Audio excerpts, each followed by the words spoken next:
আপনার মন খারাপ হলে আপনি এই সূরাটা পড়বেন, আপনার মন ভালো হয়ে যাবে। এটাকে দি অ্যান্টি ডিপ্রেসেন্ট সূরা বলে, মানে ডিপ্রেশন কাটায় ফেলে।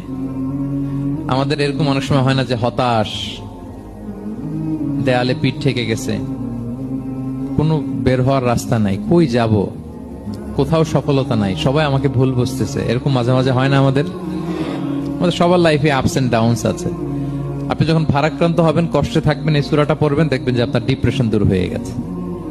তো আল্লাহর হাবিব সাল্লাল্লাহু আলাইহি ওয়াসাল্লাম যখন এরকম ভারাক্রান্ত ছিলেন, চিন্তিত ছিলেন, তখন আল্লাহর হাবিব সাল্লাল্লাহু আলাইহি ওয়াসাল্লামকে চিন্তা মুক্ত করবার জন্য আল্লাহ তাআলা এই চমৎকার সূরাটি নাজিল করেছেন।